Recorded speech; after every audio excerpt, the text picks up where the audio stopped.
Right, so hello and welcome back to Books and Things and welcome to another video. And today I'm going to be doing a bit of a goals check-in and compiling an end of the year TBR / pile of possibilities.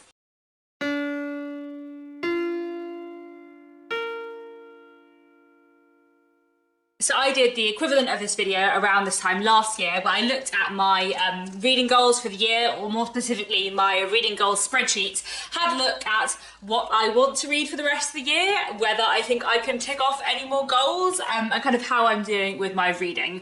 So I'm going to be looking today at my reading goals, but I'm not going to be looking at like the broader reading goals I set myself. I'm going to just be looking at my crazy reading goals spreadsheet, which I have for you here. I will put it up on the screen probably line by line later in the video so that it is easier to understand what I'm talking about.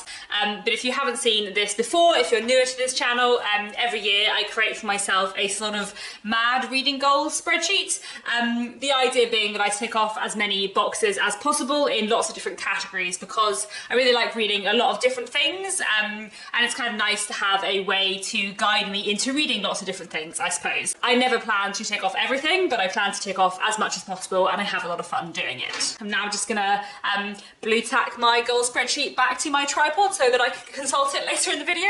But anyway, before I get on to my reading goal spreadsheet though, I'm going to talk you through what I am currently reading because I am in the middle of quite a few things. So the first thing that I'm reading at the moment is this. This is The Beholders by Hester Musson, and this is a 2024 release. This is coming out in January 2024, and I am very near the end, and I'm really loving it. This is very good historical fiction. You know, twisty-turny, slightly gothic, mysterious house with secrets. Exactly the kind of thing I love. Meanwhile, I'm reading a couple of things for non-fiction November, so I am partway through The Secret Diaries of Anne Lister, the second volume, No Priest But Love. I read the first volume earlier in the year, and I want to finish this in November. I'm really enjoying it. Anne Lister's diaries are just so fascinating to read. And then I'm also reading Sketches by Boz by Charles Dickens. I'm about halfway through this at the moment, and I'm getting a bit more into it. So Sketches by Boz is a slightly odd Dickens in that it is a collection of quite a lot of different things. So in the first half, there's a lot of like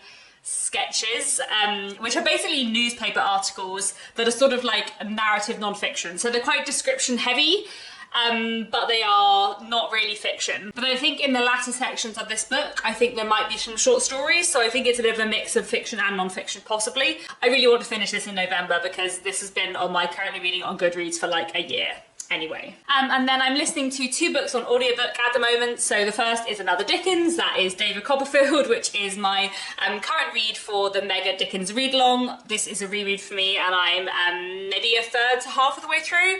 I need to finish it by the end of November for the Mega Dickens read-along, but I'm loving it very much, and I'm sure I will finish it soon. And then I'm also currently reading Clytemnestra by Costanza Casati, which is a Greek myth retelling, though on the kind of more like realism side than like magical mythical side, at least so far. But I'm about halfway through listening to that on audiobook at the moment, and I'm really loving that. It is very dark, but in a very good way. So that's what I'm currently reading. But before I get on to my reading goal spreadsheet, there are 4 other books that I really want to try and get to by the end of the year, and they are 4 proof copies of books that are coming out in 2024. So I've already mentioned The Beholders by Hester Musson, which I'm hoping to finish very soon, and I also read earlier on in November another new release coming out in 2024, Miss Austen Investigates by Jessica Bull, which was fantastic. But there are 4 other books that are sitting on my shelves, which are proof copies of books coming out in the first few months of 2024, which I really want to try and get to by the end of 2023. So first I have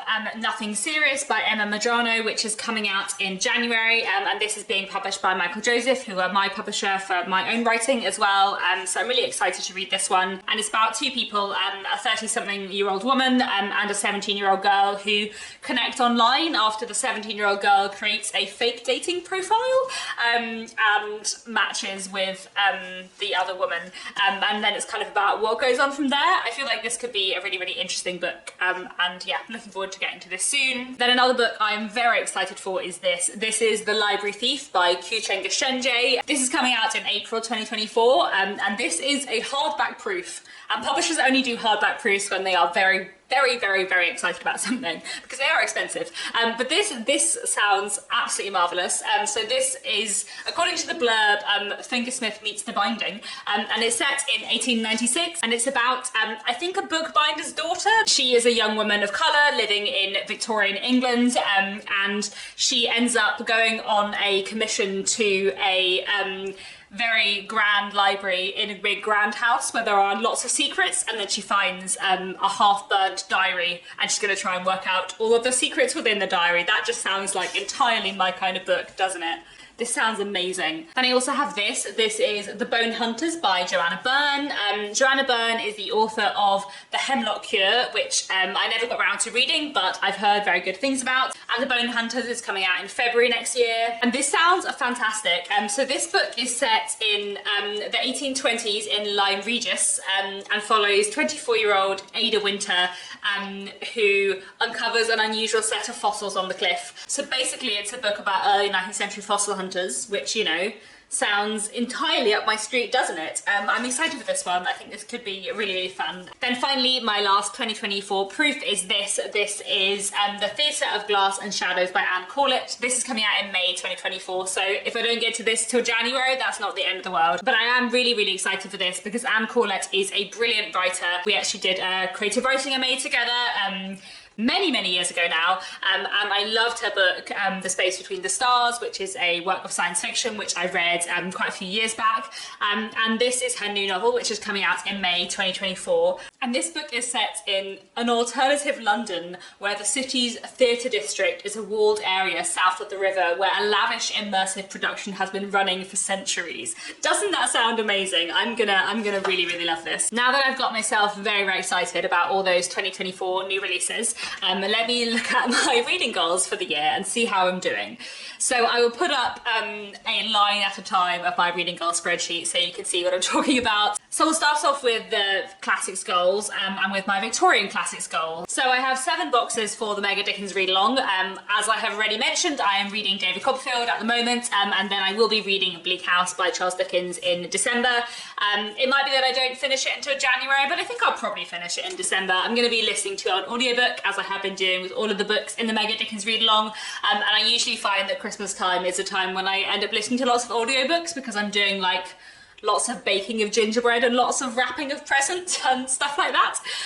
But yeah, I'm really looking forward to reading Bleak House, as it is a real favourite Dickens of mine. Then I also had 5 boxes for other rereads, so rereads of Victorian books that weren't Dickens. I have reread 3 Victorian books that weren't by Dickens, and I don't think I'm going to read many more. I might reread a couple of Victorian Christmas stories or something like that, but I don't think I'll be doing too much rereading of other Victorian books in the rest of the year, and that's fine. I'm not doing very well, as you can see, on my Anthony Trollope goal. I wanted to read 5 Anthony Trollope books this year, and I have read 2. Well, I've read 2 new to me Anthony Trollope books. I did actually reread The Way We Live Now, but I ticked that off for other reread rather than for Anthony Trollope, because like the point of that goal, those boxes, is to read new to me Anthony Trollope books. Am I going to read 3 more Anthony Trollope books in the rest of this year? Probably not, but I might read 2.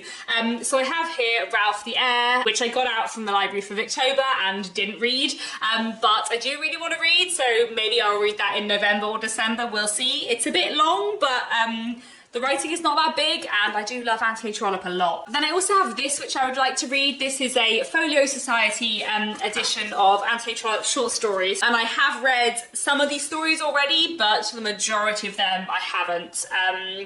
Well, I've read the Christmas stories, basically, I would say, but I don't think I've read the others.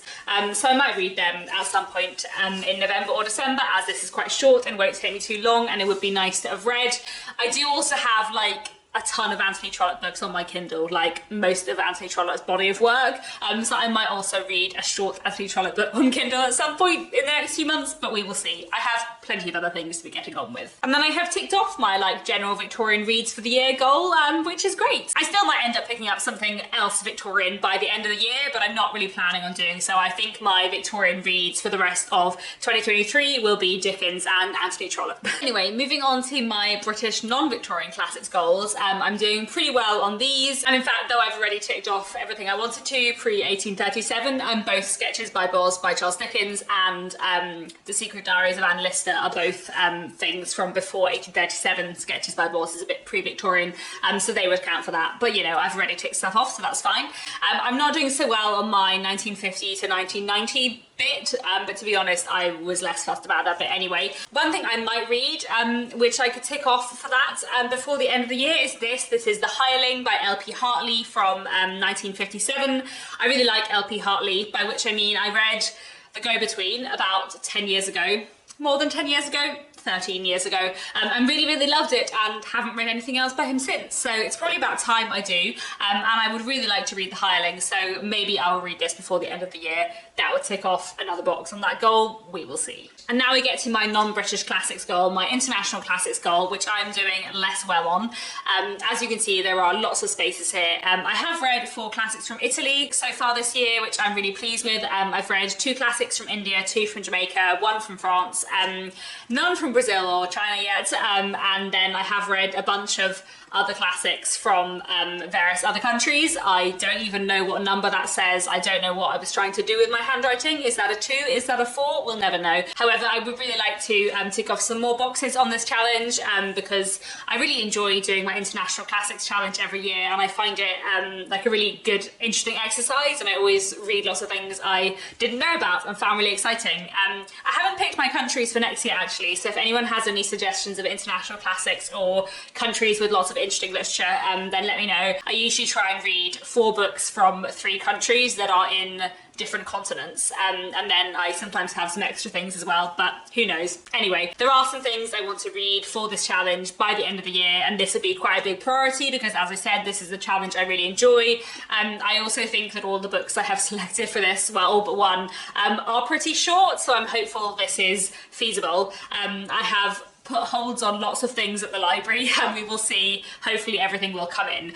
So the 2 Indian classics I want to try and read by the end of the year. One is The Home and the World by Rabindranath Tagore. This is a book from 1916, and it's a book that is apparently about sort of like tradition versus modernity and sort of like different cultures clashing. Sounds really interesting. And then another book I want to read is from 1956, and that's Train to Pakistan by Khushwant Singh. And this is a book that looks at the partition between India and Pakistan, and I think this would be a really interesting one. Then there are 2 Jamaican classics that I want to read by the end of the year. One is The Hills Were Joyful Together by Roger Mayers from 1953, which is a book set during the Second World War in Jamaica, and is apparently about someone who is kind of convinced to take part in robbery. And then I've also ordered myself a poetry collection by Una Marsden, who was a 20th century Jamaican poet, and I think that would be an interesting read. So those 4 books would tick off my like main priority international classics goal for the year, but I would also like to read a Brazilian classics this year, as I haven't read any, and I have been really enjoying my journey with Brazilian classics so far. So I think I might try and read some more Machado de Assis, because I just really love his work, and I might try and read The Looking Glass, which is a collection of short stories by him, because I just really enjoy his fiction. And then I think I'm gonna leave French classics for now. I've read 1 this year. It'll do. It's not been a priority this year. Having not read any Chinese classics, I would like to try and read 1. And I know that I wrote those 2 boxes in specifically for volumes 2 and 3 of The Story of the Stone by Cao Shu-shen. The Story of the Stone is a very long Chinese epic novel from the 18th century, and I read volume 1 last year. I own volume 2 and volume 3. I think there are actually 5 volumes maybe. It's very long, and I really enjoyed volume 1, but I just haven't managed to pick up volume 2 yet this year. It is like 600 pages, so I don't know how likely it is that I'm actually going to read this before the end of the year. I think, to be honest, this will be like a Christmas backup book if I run out of books to read over Christmas rather than a priority, and I'll try and properly focus on this next year. There have just been many books to read this year. Moving on to my modern literature goals, my modern historical fiction goal, as you can see, is very nearly ticked off. There is 1 box free, and you know, 2 of the books I'm currently reading, both Clytemnestra and The Beholders, would both happily tick that off. And there are some other books I'm going to mention later in this video which would take me well beyond that. I will read more than 24 works of historical fiction in a year. I think maybe I need to adjust this goal next year so that it's like equal to Victorian literature, because I feel like the things I read the most of are contemporary historical fiction and books from the Victorian period. And I feel like now the modern historical fiction is like 24 and the Victorian is 36, and that doesn't feel quite right. Anyway, does it really matter? It's all just fun for the joy of ticking off boxes. Then moving on to other modern fiction. I've read 6 out of 7 of my rom-com/women's fiction goal, which is fine. I guess maybe Nothing Serious, which I mentioned earlier, might count for this. I feel like it's a sort of literary/reading group women's fiction book. Then I'm doing absolutely terribly on my goal of reading 7 works of sci-fi or fantasy this year. I have read 1. I'm obviously not going to complete this goal by the end of the year. This is the goal I'm doing the worst on, and you know, that's fine. It's not the end of the world. There is very little sci-fi fantasy on my physical TBR, and there are plenty of other books I have to read, so I'm not going to make many efforts to complete this goal, but I would like to tick off one more thing and read The Psychopath Club by Sandra Bond, which is more like speculative than really sci-fi or fantasy, but we'll count it. I know the author in real life. I've read bits of this book before, but I haven't read it all the way through. And I just think Sandra's a wonderful writer, and I'm very excited to actually read this through to the end. I just haven't yet. This book is basically set in an American high school, and follows a young man called Daryl, who, with his friends, starts the Psychopath Club because they're all really interested in serial killers, and then weird things happen. And I just think this is a wonderful book, and I can't wait to read it all the way through. Then I have my like general broad other category, which is basically for like literary fiction, crime thrillers, and children's, I guess. I'm doing pretty well on this. I've got 2 boxes left. If that's how it stays till the end of the year, that's fine. But I was looking at my TBR shelf, and I did pick off this because I really want to read this. I've been wanting to read it for like 2 years and I just haven't. And this is Black Cake by Charmaine Wilkerson. And this is about 2 siblings who reunite after the death of their mother and find a voice recording from their mother telling them everything about her family that she had never told them before. And this just sounds really, really good. And I don't know why I haven't read this yet. So I would kind of really like to read this by the end of the year, but you know, we'll see how it goes. I'm aware this list is ridiculous. Anyway, moving on to my like non-British modern reads. I have read 5 out of 7 books from Japan, and I do have one other Japanese novel on my physical TBR that I'm really hoping to get to by the end of the year, and that's this. This is What You Are Looking For Is in the Library by Michiko Aoyama, translated from the Japanese by Alison Watts. And this book is about various like lonely people who end up like coming to the library and getting wisdom from the librarian, I think. I've heard some really good things about this on BookTube, and it just sounded really, really great and very up my street, so I'm really looking forward to reading this one. Hopefully I'll get to this by the end of the year. And then moving to the like other international books part of this goal, I also have Ghostlight by Joseph O'Connor, who is an Irish author. I've heard very many good things about Joseph O'Connor, especially from my dad actually, who really likes his books. And it's set in Dublin in the 1900s, another historical book, and it follows a playwright and a young girl who wants to be an actress, and it just sounds really, really interesting, and I have been meaning to read this for ages. Then one other book that would count for this challenge that I don't have physically, but I do have on audiobook, is The Circus Train by Amita Parekh, who is a Canadian author, and I'm hoping to read this by the end of November. Amita's novel, along with my novel and Clytemnestra, which I'm reading at the moment, and various other books are together on a shortlist for a literary prize, which is the Historical Writers Association prize, and I thought it might be nice to try and read the majority of the books on the shortlist, especially because I have been meaning to read both Clytemnestra and The Circus Train all year. It's a book about a travelling circus and what happens to the travelling circus during the Second World War, so it sounds really, really interesting. That would leave me with 3 spaces still on this challenge, but I feel like the majority of the other books I have on my physical TBR are by British authors, so if I don't end up ticking off everything for this challenge, that's absolutely fine. Then next I have my 2023 new releases challenge, where I said I wanted to read 20 books that had come out in 2023 during the course of 2023. So I'm doing quite well on this, and actually 3 of the books I've mentioned so far, Clytemnestra, What You Are Looking For in the Library, and The Circus Train are all 2023 new releases too. But then there are 3 other 2023 new releases that I'm really excited for, that I've been really excited for since they came out, and I haven't read yet, and I would really like to read them by the end of the year. Obviously, I'm now up to like 27 books, and it's completely infeasible that I'll read all of these by the end of the year, but I really enjoy setting myself completely ridiculous pile of possibilities, as my Victober TBR should have told you, so, you know, why not? Will I read these 3 books by the end of the year? We'll see. So first here we have Rose and the Burma Sky by Rosanna Amaka, which is a book that sounds absolutely wonderful. This book is set both in Nigeria and in Burma in the Second World War, and I think this should be a really, really interesting one. Then you also have The New Life by Tom Crew. This book is set in the late 19th century, and it's about 2 men, one of whom is having a relationship with another man, and one of whom's wife is having a relationship with another woman. And they come together to write a revolutionary book challenging like conventional ideas about relationships. And this just sounds so entirely up my street, so I really, really need to read this by the end of the year. And then we also have here The Revels by Stacey Thomas. This is a book set in England in the 1640s, looking at witch hunts during the Civil War, following a young man who is an aspiring playwright, apprenticed to a former witch hunter, and the young man himself might potentially be a witch, and everything kind of goes on from there. This sounds really, really fantastic, and I'm just really, really keen to read this one. Moving on to my things that aren't novels goal. I don't know what has happened to my play goal. All I can tell you is that I've read a lot of plays this year, and I tried to write the number beside my 5 boxes so many times that it's gone. I will tell you at the end of the year when I count up how many plays I've read, but it's been like 15 maybe. It's been a lot more than 5.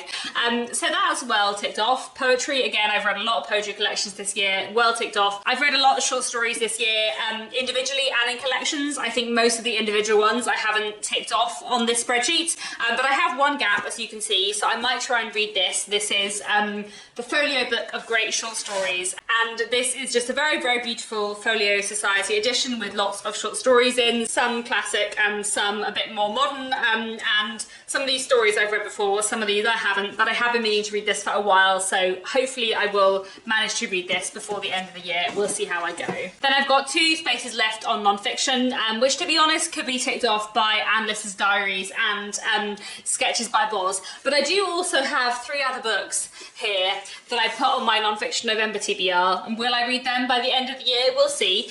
Here we have Servant Stories by Michelle Higgs, which is servants' diaries from the 19th and early 20th century. I also have Rooms of Their Own by Alex Johnson, which is a book all about where writers write. And I also have Once Upon a Tome by Oliver Darkshire, The Misadventures of a Rare Bookseller, which I think will be really fun as well. I'm probably not going to read all 3 of them by the end of the year, but I might read 1 or 2 of them. We'll see. And then finally we move on to the last couple of rows of my crazy mega goal spreadsheet, which is my TBR jar pick books. So I have here what I call my TBR jar, though it is in fact a small metal bucket, and within this small metal bucket I had the titles of all the books that I owned physically prior to Christmas last year. And my idea every year is that I try and empty this bucket as much as possible, because I don't like books to be on my TBR for too long, otherwise I feel like I lose momentum for reading them. I have done terribly with this year. I think partly because I have been reading quite a lot of new releases and proof copies and also audiobooks, and I just really have not been reading my own books very much this year, or if I have, it's been my own books that I've just been buying. For example, I have spoken about 31 books so far in this video, which, yes, is more books than I can read before the end of the year, I know, but that's okay. And out of those 31 books, only 5 of them are books that were on my TBR from before Christmas 2022. And those are The Psychopath Club, The Folio Book of Short Stories, Black Cake, Story of the Stone, and Ghostlight. I want to say those 5 are therefore real priorities for me. Story of the Stone probably isn't, to be honest, but the other 4 I definitely want to read before the end of the year. But that will still leave me with a lot of spaces on my TBR jar and goal spreadsheet line, and leaves me with so many books in my TBR jar. And to be honest, I have definitely accepted that there is no emptying this TBR jar this year. I think next year I will need to be a bit more focused about reading the books that have been on my TBR for a while. Maybe I will bring back the TBR Clear Out Readathon next spring, maybe. I haven't done that for a few years. But, you know, there are still lots of things to be ticked off on my TBR jar list here, and I spoke about 31 books so far in this video, which doesn't feel like a nice round number, so why don't I just pick out 4 books out of this TBR jar to round us up to 35, which again is definitely way more books than I can read by the end of the year, considering Bleak House and David Copperfield, which are both 1,000 pages, are in there. But you know, part of the joy of BookTube is ridiculous TBRs and piles of possibilities that you never get to the end of, so let's pick out some books. Here we have The Girl on the 88 Bus by Freya Sampson, which I would really love to read, and I also think it would be quite a quick read. I really love Freya Sampson's writing. I worked on her previous book, The Last Library, back when I worked at Bonnier, and I'm really excited to read her second book. As I said, the TBR/Pile of Possibilities has got ridiculous now, and that's fine. The next thing I have picked out is Story of the Stone, Volume 3. I'm definitely not going to read that this year, so let's put that right down to the bottom of the jar. Here we have Common Ground by Naomi Ishiguro, who is Kazuo Ishiguro's daughter. I would really like to read this, but this is not a super short book. Do I think it's likely I'll get to this by the end of the year? I don't know, but I'll put it in my pile because I do think it will be really great. And I am like away a bit over Christmas and New Year, like seeing friends and family and stuff, so it might be that I want some slightly longer books to take with me as backups if I run out of stuff, so I'll put that in for now. So next I have Wayward by Amelia Hart, which is a sort of historical, but I think like dual, maybe triple timeline novel, looking at the history of witch trials. So I'm really keen to read that, and I don't think that's too long, so let's put that in my pile. Wayward was also a 2023 new release actually, but I had a proof copy, hence why it's been on my TBR since before Christmas 2022. But that brings us up to 34, so let's pick out one more book. I've picked out Story of the Stone again. No, let's pick out something else that is not Story of the Stone. Okay, I have picked out The Pull of the Stars by Emma Donoghue, which I do really want to read and is not too long. And I love Emma Donoghue a lot, so I'm excited about that.